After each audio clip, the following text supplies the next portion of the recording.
Cumple tus metas con Turning. Bienvenidos a un capítulo más de nuestro podcast Cómo enfrentar un nuevo mundo. En esta temporada, nuestros expertos internacionales te compartirán experiencias, vivencias y consejos, los cuales te guiarán para cumplir tus objetivos organizacionales. Acompáñanos. Hola, ¿qué tal? Bienvenidos una vez más, bienvenidas una vez más a un capítulo de tu podcast, Cómo enfrentar un mundo nuevo. Y bueno, pues hoy yo creo que vamos a tocar un tema que sin lugar a dudas es el tema que le da razón y motivo a que este podcast exista, que es el cambio. En podcasts anteriores y en las introducciones que hemos hecho de nuestros podcasts, te hemos comentado que este programa tiene como oferta de valor brindarte herramientas, metodologías, consejos, experiencias de, de cómo administrar la única constante que hay en esta vida, que es el cambio. Entonces, hoy quisimos empezar a tratar un tema que nos adolece a muchos de nosotros, a muchas de nuestras organizaciones, que se llama resistencia al cambio. Como ustedes saben, bueno, Turning se dedica a la consultoría en eficiencia de procesos y uno de nuestros servicios es la implementación de sistemas de trabajo que permitan optimizar los procesos productivos. Y la implementación de estos sistemas, y bueno, si nos están escuchando clientes o personas que han trabajado con nosotros, o sea, seguramente se les va a venir a la memoria que cuando queríamos o implementamos el sistema que implementamos, pues han de haber acordado de las innumerables ocasiones de juntas de resultados de nuestras implementaciones, en la cual hablábamos de que alguien se resistía al cambio, o porque no seguía las políticas, o porque no las cumplía, o porque llegaba una auditoría y no la pasábamos, o X o Y, Z, motivo. Pero lo que estaba atrás de todo este rollo era resistencia al cambio. Y sin lugar a dudas es algo de lo que todos los individuos a veces adolecemos. Y ahorita nuestros panelistas nos ayudarán a profundizar.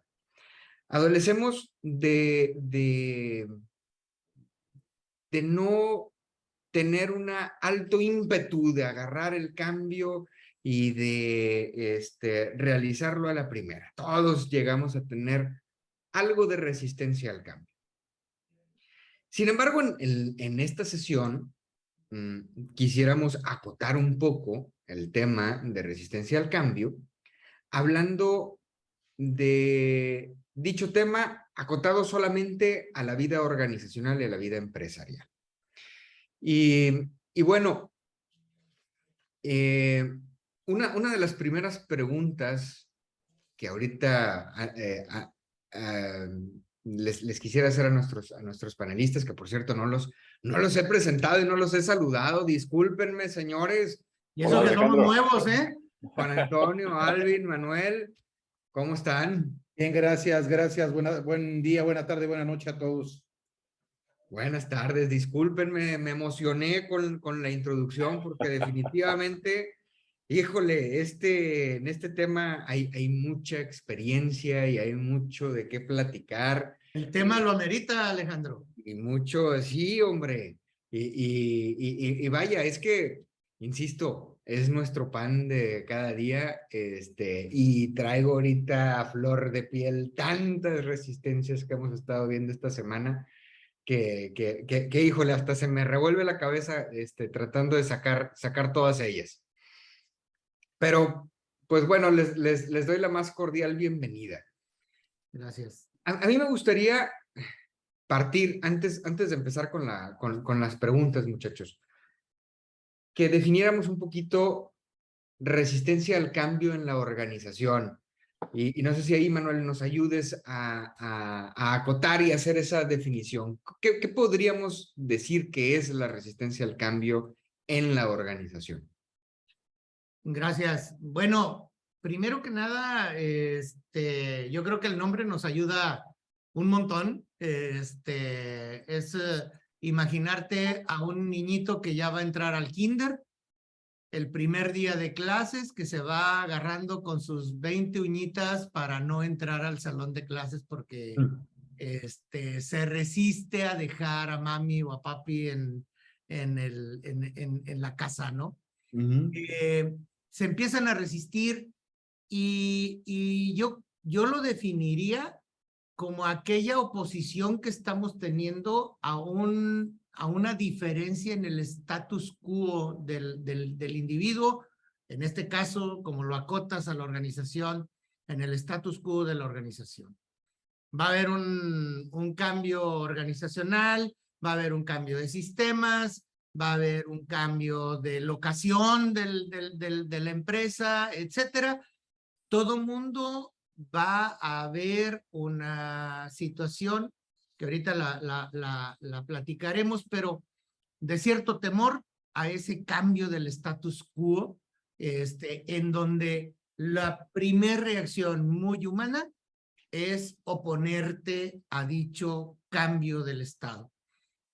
Esa sería mi definición de una resistencia al cambio. No sé si están de acuerdo alguien, Juan Antonio. Sí, totalmente de acuerdo. Es decir, yo me refiero a cualquier cosa que te haga salir de tu zona de confort. Claro. Y en la definición que tú pusiste, Manuel, tú mencionaste dos tipos de cambio. Uno es el cambio impuesto o el cambio organizacional, y el otro puede ser un cambio que puede ser negociado, que puede ser gradual, que es el cambio de sistemas o de procesos. Totalmente. Simplemente quisiera resaltar estos dos, porque el approach que he visto para estos dos tipos de cambio es bastante diferenciado, ¿no? Absolutamente de acuerdo, Juan Antonio. Sí, no, si me permiten, yo le daré un poquito más de diferente forma a lo expuesto por ustedes, pero con mucho sentido. Para mí la referencia es que el cambio pude vivir en la búsqueda permanente de entenderlo, que es algo que hablaremos más adelante, el romper las formas del hacer, las formas del ver, las formas del actuar. Y ahí es donde te sacan de la zona de confort. Claro. O sea, en una explicación que particularmente fomenté, porque yo estoy de acuerdo con Alejandro de que lo único constante hoy es el cambio, ¿sí? Entonces, el buscar, el entender el cambio, les repito, es cómo nos afectan las formas, qué apertura debemos de tener para que esas formas no nos lastimen y sí nos enriquezcan. Totalmente. Definitivo. Ahora, estos cambios al status quo, pues hay algunos que no son impuestos, ¿no? Algunas reformas legales, algunas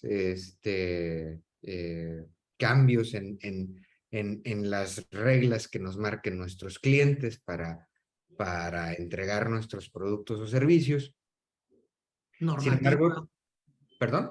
Normativa que cambia. Normativas, sí, normativas que digamos de alguna manera son impuestas y que tenemos que seguirlas. Y si no las sigues, pues simplemente pierdes la carrera, pierdes la competencia, estás descalificado y tan, ¿no? Esos cambios pues son o los agarras, no hay de otra. Sin embargo, hay otros cambios en los cuales tú tienes que elegir si le entras o no le entras a ese cambio. Que de alguna manera, muy en el fondo, también puede ser que si no le entras a ese cambio, puede que te vuelvas menos competitivo, pero creo que eso ya será muy en el fondo, muy a largo plazo, si es que no tomas ese cambio. Pero creo que existen esas dos fuentes de este tema, ¿no? Ahora, ahorita estamos hablando de resistencia al cambio y a veces el propio nombre como que nos da una connotación negativa de ese concepto, de que, oye, pues, si te estás resistiendo al cambio, pues está mal, ¿no? O tiene puede llegar a tener una consecuencia negativa. Y a mí me gustaría preguntarles, dada la experiencia que tienen ustedes en los negocios, ¿cómo darme cuenta si la resistencia al cambio que estoy teniendo, porque tener resistencia es decir no a algo, esa negativa a tomar esa decisión, ¿cómo la puedo diferenciar entre algo que auténticamente es negativo y no me conviene, por más que lo estén haciendo otras organizaciones? La mera verdad es que no me conviene entrarle a esa situación, o darme cuenta que realmente es una resistencia, que yo me estoy convenciendo de que eso está mal, o de que eso no me va a dar tantos beneficios como los que estoy buscando. En su experiencia, ¿cómo lo podemos, dónde me puedo dar cuenta si es resistencia al cambio o si auténticamente eso no me conviene tomarlo? Yo creo que, si puedo, Alejandro, yo Sí, creo adelante. que sí, en todos los cambios donde tú como líder de la organización eres el promotor del cambio, ¿sí? Si estos cambios son cambios de proceso, son cambios de sistema, son cambios de cómo hacer las cosas, sí va a generar resistencia a la medida que tú los impongas, ¿sí? La mejor forma de abordar estos cambios, yo les llamaré electivos, ¿sí? Es el de involucrar o pedir la participación de los que van a estar afectados por el cambio y buscar soluciones a los problemas que levanten. Con eso vas a generar pertenencia. Eso lo hemos hecho en muchos sistemas de compensación en algunos casos, ¿sí? En algunas plantas, donde nosotros teníamos un alto grado de horas extras y estábamos buscando eliminar horas extras y traerla, es decir, traerla a todos nuestros colaboradores más a la mesa. Y ahí entonces, es decir, involucramos en parte a los liderazgos de los colaboradores, y involucramos a la gerencia en que nos dieran formas de hacerlo. Y con eso creamos un sentido de pertenencia que fue la clave del suceso, del éxito. Ok. Juan Ok. Antonio. Sí, déjame enriquecer tu comentario, Alvin. Yo vuelvo a repetir que para mi bien fui un primer convencido en mis inicios profesionales de que el cambio se tiene que entender, que después me dio muy buen resultado el entender los cambios. Y yo parto de que para transmitir esa claridad de la que tú mencionas, el de comunicar la causa y el efecto, en ese entender tenemos que tener claridad, repito. Y esa claridad para mí es, los cambios llegan o los buscas, que son diferentes posiciones. Claro. Sí. El cambio también tiene que entenderse quién lo genera o qué lo genera. Para mí, después de entender si llegó el cambio o tú lo buscaste o tú lo propusiste o te llegó así de un día, de un momento para otro, ¿Y quién lo genera? Tu director, el comité, etcétera. ¿O qué lo promueve o lo provoca? Una condición de mercado, institucional, gubernamental, no sé. Es que tú vas a poder entender las formas del cambio, cómo está cambiando. Y en ese momento tú ya vas a poder tener la claridad para transmitir la demanda, el efecto, la causa. Ya vas a poder ir guiando el cambio en buen sentido. Porque siempre que llega un cambio, el cambio no trae plan ni programa. Claro. ¿Sí o no? Te dicen, Claro. Sin embargo, se va a hacer esto y quiero esto, punto. Y la fecha para mañana. claro. Y vas tarde. Era para ayer. Sí, y como era alguien que yo conozco, piensas bien, pero piensas tarde. Tarde. Davido, buenas tardes. Yo quisiera también irle poniendo un poquito de salsa a estos tacos que nos está poniendo Alvin y Juan Antonio en la mesa. También hay que revisar las implicaciones. ¿Cómo distinguir? Me regreso a la pregunta. ¿Cómo distinguir si es una resistencia al cambio buena o con sustento, ¿no? Ajá. Yo te diría, primero que nada, quien se está resistiendo te está poniendo o no una propuesta diferente o complementaria a lo que se está poniendo en la mesa. Ok. Y es nada más un no porque es no, pues obviamente que es una resistencia al cambio pura, ¿sí?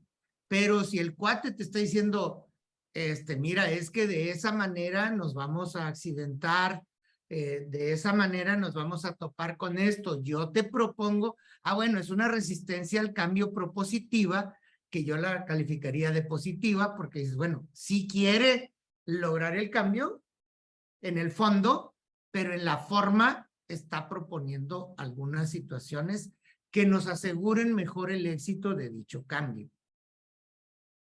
La situación es que tienes que tener apertura, tú como líder, para distinguir una cosa o la otra. Y lo que implica es una comunicación muy clara y precisa de las causas del cambio, como bien lo apuntan Juan Antonio y Alvin. Si no hay propuesta de cambio, difícilmente lo vas a hacer. Una anécdota muy sencilla. Una empresa que tiene varios miles de camionetitas para repartir su producto a lo largo y ancho del país de México. ¿Sí? Estábamos proponiendo un cambio de un sistema en donde estábamos escogiendo algunos lugares piloto para poder probar algunas situaciones.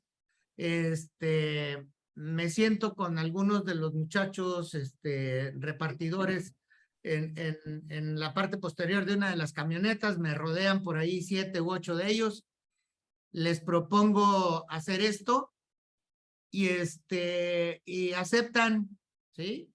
Entonces se me arrima el líder de ellos y me dice, oye Manuel, es que no pude estar en la junta que tuviste ahorita ahí en el patio, pero yo te recomendaría que mira, a veces ofrecerles cosas a los muchachos que no se van a poder cumplir. Le digo, es que no sé de qué me estás hablando. Sí, mira, es que luego te van a pedir las perlas de la Virgen y qué.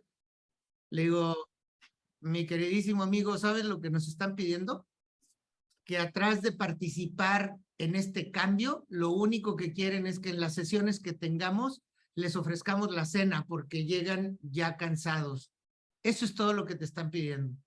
No puede ser, se me cae la cara de vergüenza. Le digo, lo que sucede es que al no conocer las implicaciones, fíjate de dónde venía la resistencia al cambio, no del ejecutor, sino del propio líder. El propio promotor del cambio. Desconocer las implicaciones y cuestiones por el estilo, tienes que tener cierta habilidad de escuchar por todos lados y hacer ciertas preguntas y no engancharte con una sola cosa, ¿sí? Entonces, creo que por ahí nos puede dar muy bien si la resistencia al cambio está siendo propositiva o no, ¿sí? Si es nada más una resistencia pura.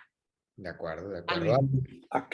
Aquí estamos hablando de mucho de cambios de proceso, cambios de sistemas, cambios de forma de hacer las cosas. Correcto. Sí.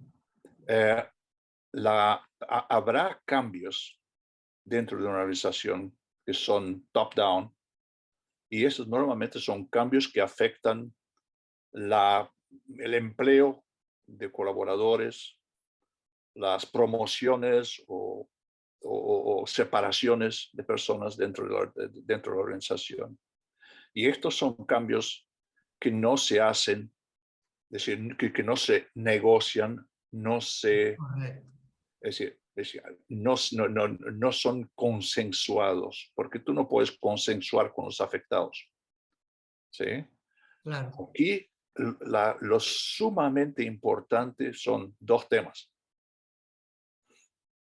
En realidad tres, porque es lo que viene después, pero dos temas. Uno es la total transparencia y simplicidad de las razones que se van a dar al cambio. Con honestidad. Ya, absolutamente. Si no son transparentes, si no son honestas, es decir, ya perdiste el juego.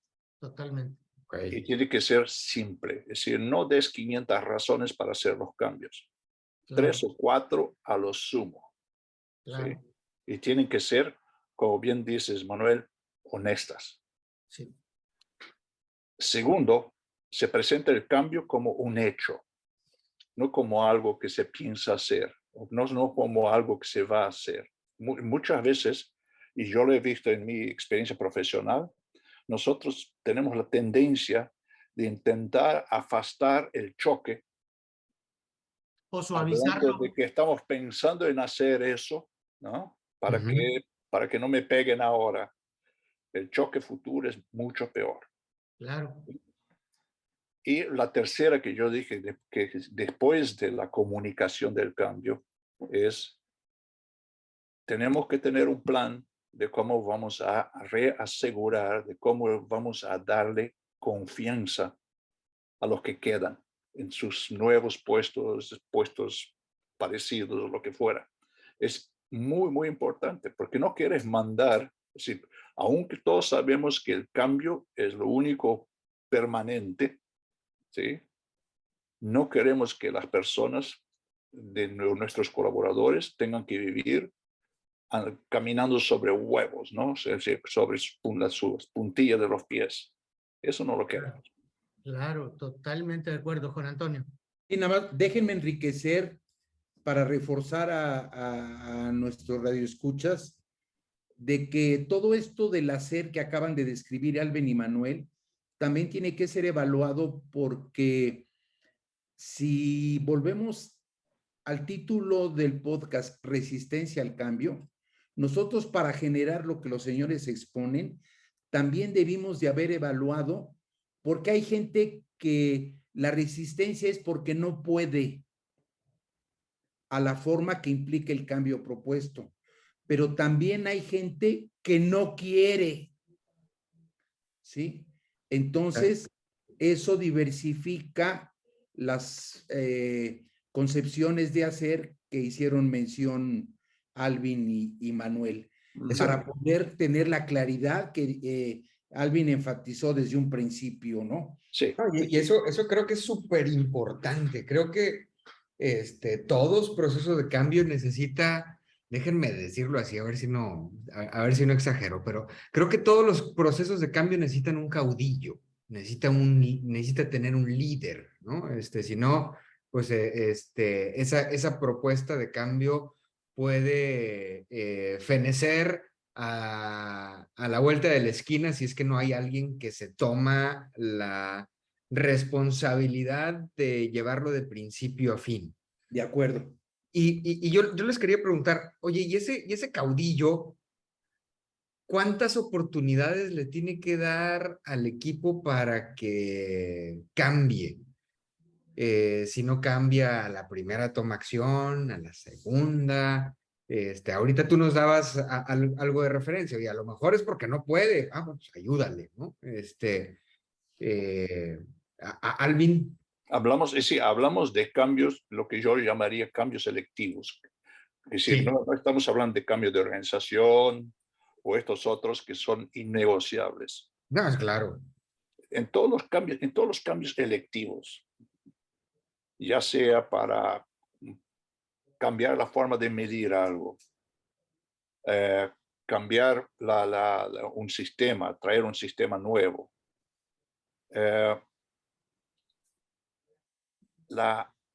Lo ideal del caudillo es que el caudillo involucre por lo menos el siguiente nivel supervisorio o gerencial dentro de la planificación de este cambio.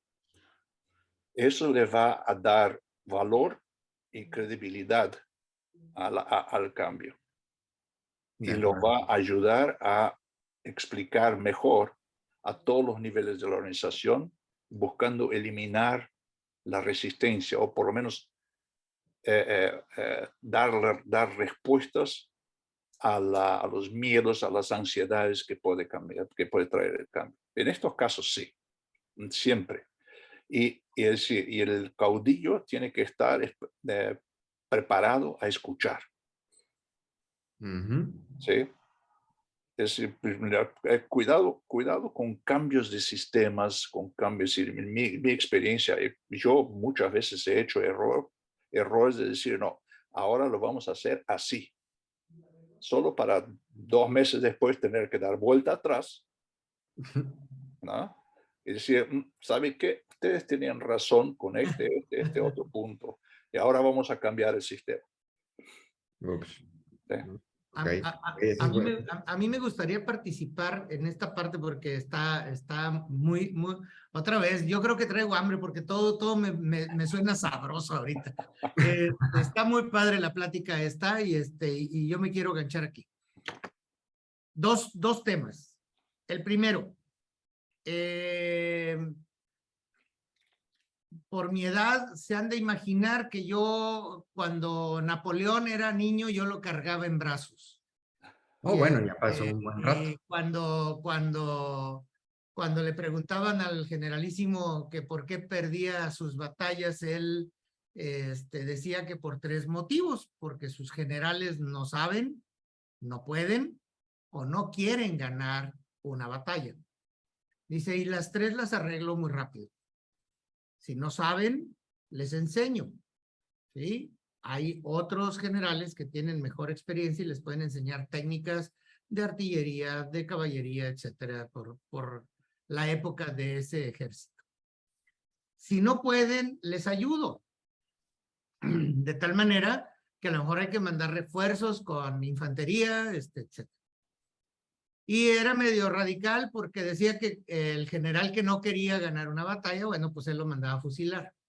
Pero bueno, eso se acostumbraba en aquel entonces. Ese es un cambio no electivo. Sí, es un cambio no electivo. No negociable.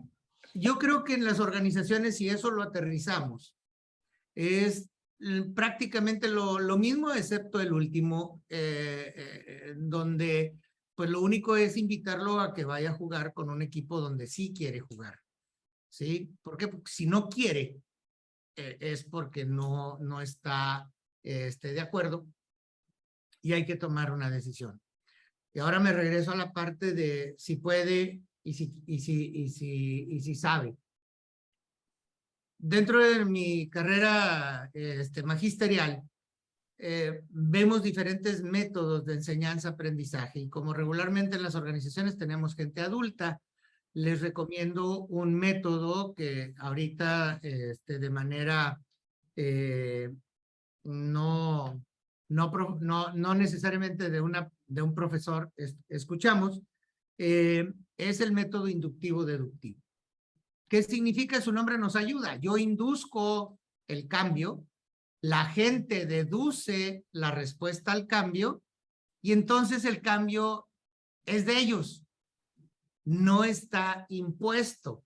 Y en la manera en que tú los haces partícipes de dicho cambio, van a tener el sentido de pertenencia, ¿sí? En son de broma les digo, ay, qué bueno que se les ocurrió dicho cambio, ¿sí? Pues obviamente que fue lo que se indujo, la gente dedujo se apropia de la respuesta necesaria a la raíz del cambio y entonces se apropian de él. Y se dejan guiar porque están viendo simpatía y están viendo sinergia en sus propuestas con respecto a un problema prescrito. Por eso hablábamos hace ratito de honestidad, o sea, cuando tú haces el cambio, me regreso al ejemplo de las camionetitas, pues los haces partícipes a ellos. No, hombre, y es que se puede hacer esto, y es que podemos usar esto otro, y podemos llegar y ver. Dice, nada más que trae implicaciones. Conocer dichas implicaciones hacen que se apropien del cambio y entonces la aflora con mucha más naturalidad el que no quiere. De tal manera que ahora el líder se ahorra la necesidad de invitarlo a jugar en otro equipo, porque el que lo va a ser el equipo. El propio equipo invita al negativo, por llamarle ahorita de alguna manera, pues al menos a no, ¿cómo se llama? Oponerse a lo que el equipo va a hacer. De acuerdo, de acuerdo. Ahora, digo, por la experiencia que ustedes han tenido, seguramente se han tenido que topar en más de una ocasión con un equipo resistente al cambio, con un grupo de personas o con algún colaborador resistente a algo que, como bien dice Alvin, a aquellos cambios electivos, ¿no? Porque los que ya son impuestos, esos no son negociables y los tienes que hacer. Tan, tan. Con Juan Antonio, pues nos tocó trabajar, tuvimos la oportunidad de trabajar con él en un proceso de cambio muy fuerte en su organización. Y me gustaría que nos platicaras, Juan Antonio, ¿cómo fue, cómo le hiciste para administrar ese cambio? Porque no era nada sencillo, era hacer que varias empresas de la noche a la mañana que se dedicaban a hacer lo mismo, de la noche a la mañana ya son una sola, y que los A estaban acostumbrados a administrarse de cierta forma, los B de otra, los C de otra, y pues había que institucionalizar la forma de administrarse y la forma de operar con esta nueva organización. Eso definitivamente pues no fue nada sencillo, conjuntar tantas voluntades en una sola mesa, debió de haber sido retador. ¿Cómo fue que lograste el convencimiento de tu primer equipo, Juan Antonio? Mira, primero que nada, para que le den un poquito de magnitud, eran 3 formas diferentes de hacer las cosas y no se buscaba que se copiara la mejor, sino que de las 3 culturas naciera una cuarta cultura que pudiera tener una mejor visión, un mejor alcance, una mejor definición, y eso tenía una complejidad todavía mayor. Y vuelvo a hacerles referencia que hay que entender el cambio, ¿sí? Aquí lo buscábamos nosotros o lo buscaba yo como responsable de la operación, y era quien lo iba a tener que definir y estructurar, por lo que me llevó a entender el alcance y a tener una visión diferente y mucho más amplia, que fue la razón de contratar a Turning para ese proceso. En este proceso todavía no salía de mí, porque hasta que pude aclarar mi concepción inicial de la propuesta de cambio, con toda la retroalimentación que me dio Turning después de un plan muy detallado y extensivo de trabajo, pude conformar ya claramente a qué le buscaba, qué buscaba, cómo lo buscaba y de qué dependía, ¿no? Empezar a construir los pasos de de implementación, de comunicación, de todo ese proceso. Pero también caí en que tenía que hacer la selección de quiénes eran las personas claves para poder desarrollar toda la propuesta. Y ahí me topé con gente que no podía, gente que no quería, gente que no le interesaba y no estaba dispuesta ni a cambiar ni a hacer más de lo que hacía. Empecé a identificar gente que tuviera una mente abierta, clara, una mente propositiva, con una capacidad de liderazgo trascendente. Y empecé a crear el modelo. Y aquí lo rico de esa experiencia es que el caudillo fue un equipo guía. Okay. ¿Sí? Pero básicamente el primer reto que yo tuve que vivir durante los 4 años que nos llevó todo ese proceso fue que el primer convencido de que el cambio era posible y con sentido era yo. Y entonces eso me permitía a mí bien poder influir. Indudablemente tuve que tomar decisiones difíciles, ¿sí? Tuve que sacar de los equipos o del equipo de trabajo gente, sí, con mucha capacidad técnica u operativa, pero muy cerrada a su propuesta de cambio. Sí, Manuel. Gracias, Juan Antonio. Dentro de la vivencia y experiencia, bueno, me tocó también acompañar a Juan Antonio, pero me quiero regresar y fue un viaje precioso, lleno de anécdotas y de muchísimas cosas. Pero lo que quería apuntar es que, tal como lo dice también Alvin, los cambios a veces son electivos, pero esa elegibilidad del cambio tiene nada más un periodo y es perentorio. Termina. Ok. Y el caudillo tiene que saber cuándo termina, porque luego se vuelve obligatorio, porque ahora tu negatividad es atentar en contra de la organización, no en contra del caudillo. O sea, estoy haciendo este cambio porque lo necesita la organización, ¿sí? Cuando desde el principio está obligado porque la ley me dice que tengo que tener y que tengo que hacer y que tengo que poner, pues lo voy a hacer y lo voy a poner porque la ley me lo dice. Claro. Cuando es un cambio, como dice Alvin, de sistemas, de esto, del otro, que yo tengo la elegibilidad en un momento dado, nomás que ese momento es limitado y Juan Antonio lo entendió perfecto, ¿sí? Aquí termina la elegibilidad. Ya elegimos el camino, pusimos todas las reglas del juego puestas, muy bien puestas, incluso desde el inicio con ese equipo guía, para saber que la parte elegible del sistema se había terminado, ¿sí?